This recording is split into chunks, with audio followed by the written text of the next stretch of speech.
I'm alone, but not for long. We are getting chatty this week on Studio 5 with good girlfriends, just for fun, because we all need a little more fun sprinkled into our day, don't we? Women you admire are sitting in the Studio 5 hot seat, as we're calling it. That might be a little dramatic. Anyway, we're discussing trendy, timely topics, the sort of conversation you would just have during your girls' night out. And today's guest is a friend we love to hang with. She's a self-taught baker, one of the best. It's clear by her, 600,000 followers and eager learners on Instagram that she's a great teacher too. She's a wife, a mom to two. You know her, you love her. Courtney Rich, come on out. This is fun. That's fun. There's applause, there's music, there's you. That was a grand walk-on. Oh my goodness. I mean, does Kelly Clarkson give you that kind of a walk-on? No, you know what? I have not had that Okay. at Kelly Clarkson. Okay. This might be my biggest television moment. Isn't this great? Thank you. We have it on record. We have it on record. You've been such a longtime friend of our show, and we go way back. Honor. We've said that if our professors could see us now. Oh my gosh, right? Who's still around and watching us? What's your farthest reaching BYU memory, the TV BYU memory? Do you have one? The farthest reaching is going into Professor Griffith's office my freshman year. Yes. And introducing myself. He was a teacher to both my mom and my dad. And so I said, I'm Steve and Diana's daughter, and I'd like to be in the newsroom. And he was like, did not know what to do with himself. Put me in, and coach. He's like, great, you'll get there. And I'm like, no, I'd like to do something right now. This is good. As a freshman. And he was like, okay, I'm going to hand you over to Dean Painter. So do you remember him? And put me to work in the newsroom, cutting tape, back when it was tape to tape. You were a force, so Courtney and I were a semester ahead, like a track off. But I remember you, blonde ponytail, flying around the newsroom. Like I came in as a freshman and this girl was already running the show.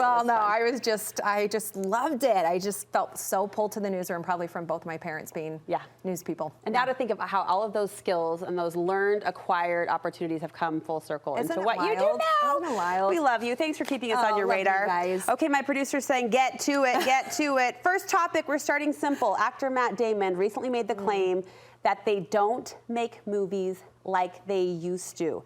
He went on to explain that DVD sales play a part in that, but I think it's a common feeling among moviegoers like us, the movie watchers. Would you agree? Absolutely, 100%. Yeah. I say it every time I see a movie, especially if there's like a rom-com that comes out. I'm like, nope.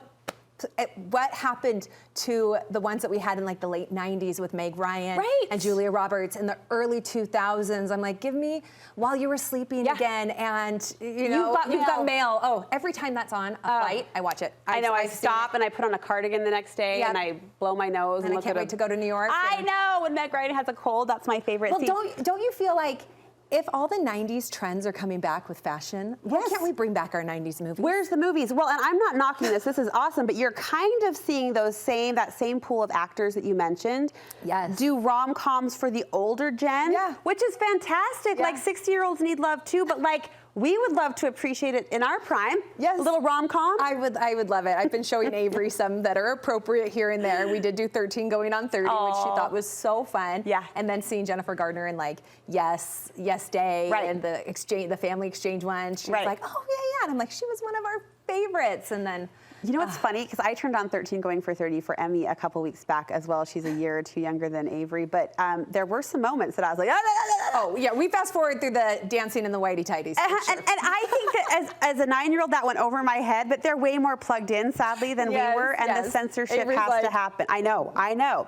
Okay, I was laughing at this video. It shows NBA players. I think this was right before the playoffs. But they were challenged to spin a ball on their finger, which I would think if you're Steph Curry and you're competing at that level, LeBron James, shouldn't you be able to spin a basketball on your finger? But apparently that's a very specialized skill. Yeah. So I won't ask you to do that, but I do want to know, is there something you should be able to do but you just can't? Well, I can kind of do that. My dad's really good at the basketball spinning, so I'm giving him a shout out for that one. Okay.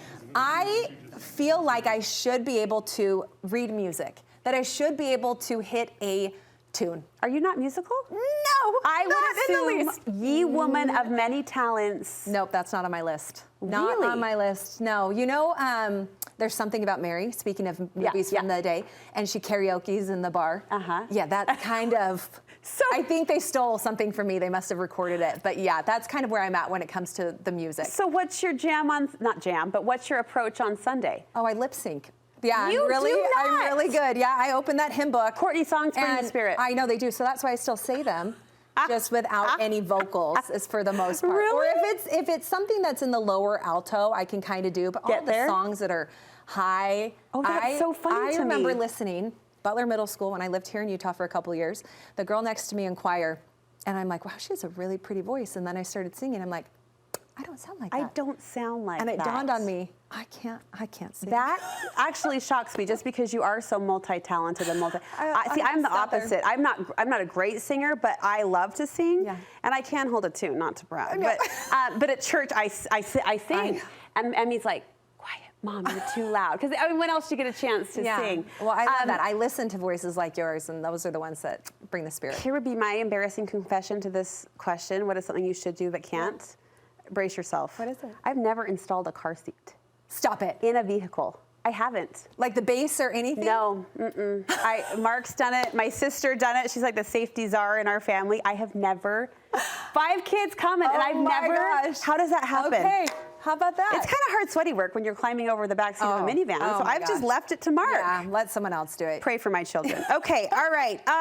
Look at this effective ad we found. It's by the thrifting site Vinted. They asked, what if your overconsumption was on display? Then they gave us some visuals of what that might look like. 10 hats on your head, 20 purses hanging off your shoulder. Their hope is that they'll turn you to thrifting instead of buying something new, and they issued a no new clothes challenge for 90 days. It got me thinking, if your overconsumption was on display, I'm going to guess here, cake stands. That is number one. Cake stands, that would be one, and I had 2 others. Running shoes that you saw in there, and LA Dodger hats in different colors. You can't take the Cali out of the girl. No, you can't. No, they're my team, and when I see them in different colors, I'm like, oh, I could really use a light pink or a hunter green. Let's put a number on this. Cake stands, how many do you think? Probably 70-ish. 70. Yeah. We're gonna need a picture of that. I want photo proof. Running shoes? Probably about 10 to 12. Okay, and Dodger hats? Probably 16, 17. I love it. I love a dad hat. I love it. Mine would have to be the cliche shoes, but it's only because I have shoes I only wear to work. Yes. Shoes, they're classic, solid. Like they always fit. They're functional. Yeah. They're justifiable. Yeah. Maybe not the hats and the cake stands, but the shoes. You're wearing the I'm here hats. for it. There you go. You're rotating. I am, and I use a lot of cake stands when I'm taking pictures. I'm never going to buy another cake stand again. No, I'm just going to call you. We should be neighbors. Okay, I would love that so much. We love you so much. Thank you so much. Does this go down as your favorite Studio 5 segment? So fun. I feel so out of place because I don't have anything for the kitchen or to leave behind for you to eat. You were perfect for this. This has been such a treat, but don't come empty-handed next time. I won't. Cake next time for sure. We love you. Thanks, Courtney.